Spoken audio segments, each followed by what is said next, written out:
मैं Jitendra Kumar JR academy Jitendra Kumar में आपका स्वागत करता हूँ। पहला सवाल है कि किसी गांव की जनसंख्या 4 लाख थी। इसमें पहले वर्ष में 20% की वृद्धि होती है और दूसरे वर्ष में 30% की वृद्धि होती है। तो बतानी है कि दूसरे वर्ष में कितनी जनसंख्या थी। देखते हैं पहले वर्ष में कितनी होती है, 20% की वृद्धि होती है। 20% का फ्रैक्शन 1/5। दूसरे वर्ष में 30% की वृद्धि होती है, तो इसका फ्रैक्शन 3/10। अब देखते हैं फर्स्ट वर्ष, ये सेकेंड वर्ष, सेकेंड ईयर, फर्स्ट ईयर,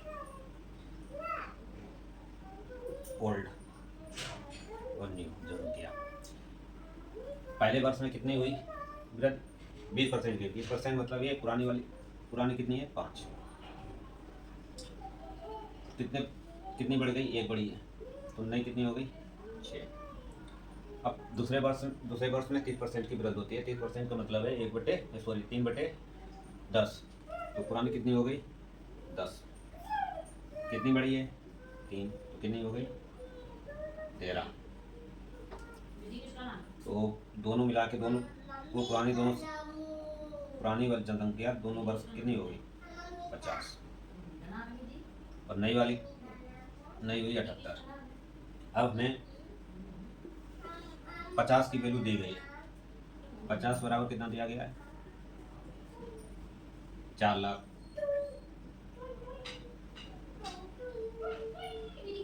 40। 1 बराबर कितना है? 8000। तो हमें निकालनी है पुरानी वाली जनसंख्या। पुरानी कितनी है? 78। तो 78 बराबर कितना होगा?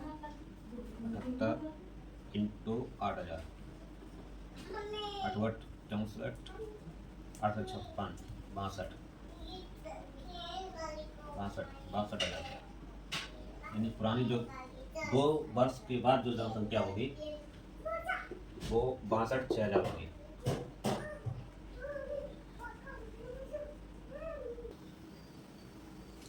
देखते हैं अगला सवाल है कि किसी शहर की जनसंख्या 20% युद्ध में समाप्त हो गई और 5% महामारी में मृत हो गई।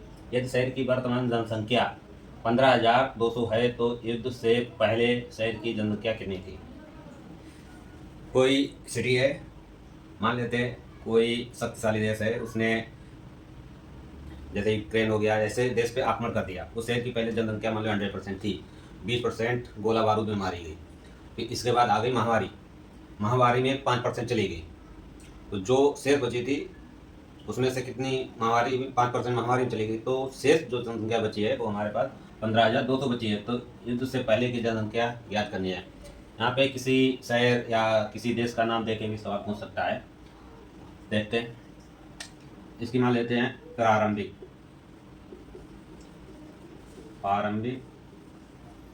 जनसंख्या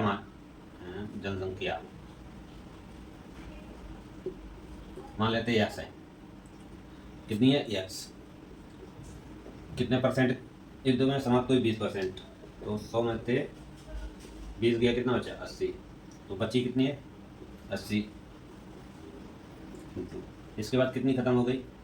महामारी में कितनी गई? 95 गई। अरे सॉरी, 5% गई। 5% 100 में से 5 गया, 95 बची। कितनी बची है? 95 अपॉन 100।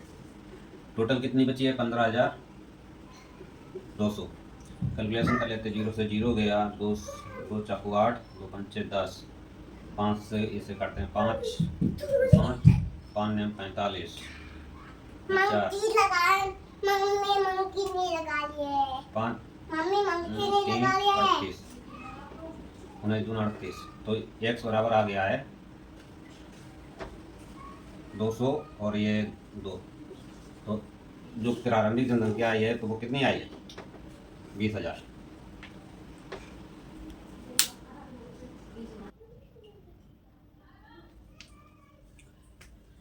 इसमें देखते हैं कि एक बल्ब है, बल्बों की एक खेप है जिसमें से लाने में जाने में कैसे भी 4% बल्ब टूट गए और 25% बल्ब खराब निकल गए। यानी टूटे और खराब बल्बों की कुल संख्या 112 है। तो खेप में बल्बों की संख्या ज्ञात करनी है। कोई ट्रॉली हो रही है, खेप आई या लोडर में भर के बल्ब आए, उसमें 2 में या कैसे भी 4% बल्ब टूट गए। अब जब 4% टूट गए तो उनका टेस्टिंग किया गया, जो बचे बल्ब उनका टेस्टिंग किया गया। तो उसमें से 25% बल्ब खराब निकल गए।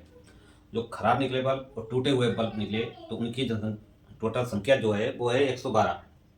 हमें बताना है कि खेप में कितने बल्ब थे। देखते हैं। टूटे बल्ब कितने? 4%। अब शेष लोडर आया, उसमें से उतारे गए 4%, तो हमारे टूटे निकल गए। अब हुई टेस्टिंग, जो शेष बचे, शेष कितने बचे हैं? शेष बचे हैं पहले कितने मान लेते 100 थे, 100 में से 4 गए, कितने बचे? 96। अब 96 बचे। अब 96 में की क्या हुई? टेस्टिंग चालू हुई। टेस्टिंग चालू हुई, इसमें पता चला कि उसमें बल्ब कितने परसेंट खराब निकले? 25%। तो 96 का 25% निकाल लेते। तो खराब बल्ब देखते हैं।